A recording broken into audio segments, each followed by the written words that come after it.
Yahweh nanga kumama, Yahweh nanga kumama, Yahweh. Bonjour, merci beaucoup. Vous vous demandez sans doute pourquoi il y a beaucoup de cassures de mariage, pourquoi trop de divorces. Voici une émission qui vous propose certaines réponses, certaines pistes de réponses. Après avoir suivi cette émission, je pense que vous n'aurez plus envie de divorcer. Et je vous supplie de nous suivre en vous abonnant régulièrement. Vous aurez toujours de nos émissions, de nos vidéos, et vous ne manquerez rien de tout ce que nous sommes en train de produire. Aujourd'hui, nous allons vous parler de 7 virus qui tuent les mariages, de 7 virus qui détruisent les mariages. Vous savez, un virus, c'est un microbe. Microbe, c'est-à-dire quelque chose qui est visible par le microscope. On ne peut pas le voir comme ça à l'œil nu. Et les virus ne se voient même pas au microscope ordinaire. C'est un micro-organisme qui ne se voit qu'au microscope électronique. Donc vous comprenez un peu ce que c'est un virus. Et que fait le virus? Le virus, quand il entre, c'est une entité biologique. Quand il entre dans le corps de quelqu'un, lui, il vient, vous savez, la cellule de l'homme est composée de 3 parties. La cellule de l'homme est composée de 3 parties. Il y a la couverture de la cellule, il y a le noyau, et puis là, il y a la partie centrale de la cellule. C'est un peu comme les avocats. Hein. Vous voyez, comme l'avocat, il y a le noyau au milieu, il y a la chair, et puis il y a l'écorce. C'est pratiquement ça. Même la terre est composée aussi de la même façon. Il y a l'écorce terrestre, il y a le noyau de la terre, et puis il y a la partie qu'on appelle la terre. Donc, le virus, quand il entre dans le corps de quelqu'un, il va tout droit au noyau de la cellule. Il prend la commande et c'est lui qui commence à diriger la cellule à faire commencer. Je vous donne un exemple pour vous faire comprendre. C'est comme si vous prenez un animal qui entre dans votre corps. Au lieu de chercher une autre partie du corps, cet animal entre dans votre cerveau et cet animal commence à commander le cerveau, votre corps, comme si c'était lui qui était le cerveau. C'est pratiquement comme c'est ça que le virus fait dans le corps de quelqu'un. Il vient dans votre noyau, dans le noyau de la cellule, il donne des ordres à la cellule de commencer à produire les choses selon lui. Voilà pourquoi trouver un médicament contre le virus est très difficile, parce que si vous trouvez un médicament contre le virus, vous êtes en train de tuer le corps tout entier. Donc ce n'est pas facile de trouver un médicament contre le virus. Alors aujourd'hui, nous sommes en train de parler des virus qui tuent les mariages.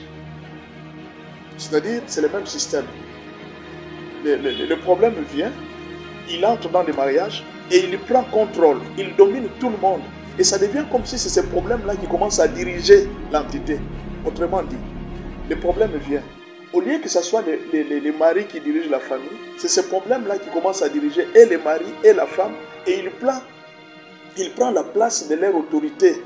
À un certain niveau, l'homme a perdu son autorité, la femme a perdu son autorité, et c'est ce problème-là qui vient dominer et prendre place dans le mariage. Ce sont ces problèmes-là qu'on appelle les virus, et il y en a 7 qui détruisent le mariage.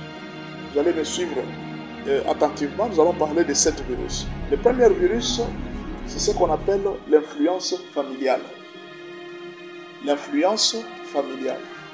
Beaucoup de mariages, particulièrement des mariages africains, je ne sais pas ailleurs, dans d'autres continents, je n'ai jamais pas beaucoup voyagé, mais en disant, nous comprenons que les mariages ont les mêmes problèmes. Nous voyons dans des chaînes de télévision des belles-mères qui s'insèrent dans des mariages de leurs fils, de leurs belles-filles. Donc on voit quand même, c'est partout dans le monde, ces conflits entre belle-mère et belle-fille, ces conflits entre beau-fils et beau-père, c'est partout dans le monde. Alors le premier virus qui tue le mariage, c'est ce que nous appelons l'influence familiale.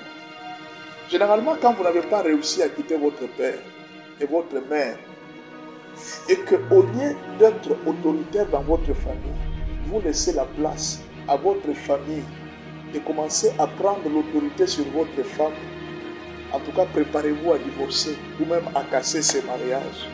La Bible dit ceci: l'homme quittera son père et sa mère et s'attachera à sa femme et ils deviendront une seule chair. Genèse 2, verset 24.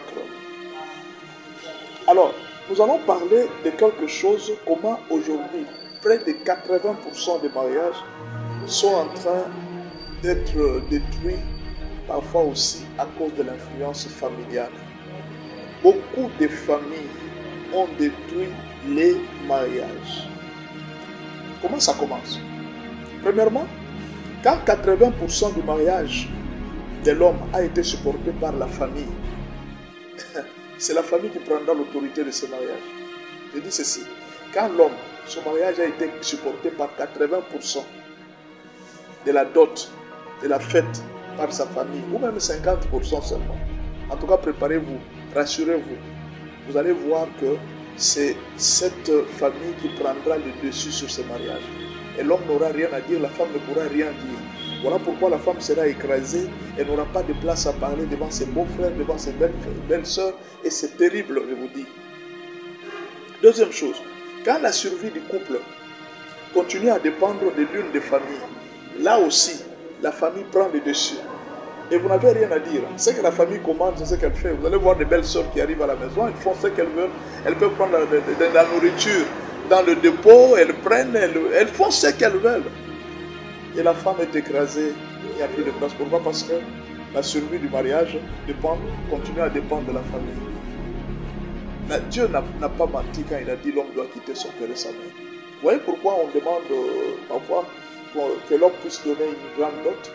C'est pour tester s'il est capable de prendre sa femme en charge. Plusieurs hommes ne sont pas aujourd'hui capables de prendre leur femme en charge. Et ils veulent seulement se marier. Et alors, tu vas te marier demain et c'est la belle famille qui va continuer à te prendre en charge. Ton mariage sera écrasé et tu auras toujours des problèmes. Quand la famille a préparé leur fils, ça c'est le troisième point, quand la famille a préparé leur fils, que c'est lui qui serait le Joseph de la famille, c'est lui qui sauverait la famille. Vous savez, nos parents ne cessaient de nous éduquer. Hein. Ils nous disaient chaque jour, il dit, mon fils, tu sais, moi je te fais étudier. C'est toi qui dois supporter tes soeurs. C'est toi qui dois supporter tes frères. C'est toi qui dois supporter tous ceux qui sont derrière toi. Moi, un jour, je vais mourir. Ça, c'est ce que papa disait à son fils. Maintenant, imaginez que le fils a trouvé une opportunité de se marier avant que ses frères n'ont pas encore terminé les études. C'est lui qui doit prendre la charge des neveux. C'est lui qui doit prendre la charge des enfants de sa soeur.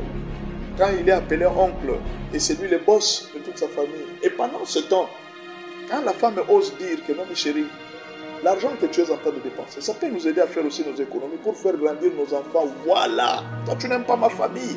C'est toujours ça comme ça avec toi. C'est toujours comme ça. Parce que la femme est en train de souffrir, ne sait pas que le mari que tu as épousé, il a été éduqué comme si c'est lui le Joseph de la famille. C'est lui le sauveur de la famille.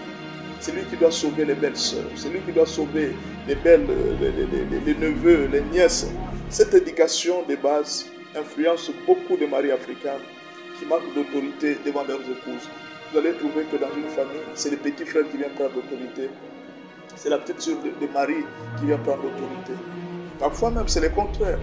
La femme aussi a été éduquée pour devenir la Joséphine de sa famille. C'est elle qui doit nourrir toute la famille. Et vous allez voir que tous les beaux-frères sont à la maison, ils sont là en train de dépendre de la femme. La femme est en train de faire souffrir son mari. Toutes les dépenses vont dans la belle famille. Finalement, l'homme ne respire pas. Maman a besoin de ceci, maman a besoin de cela.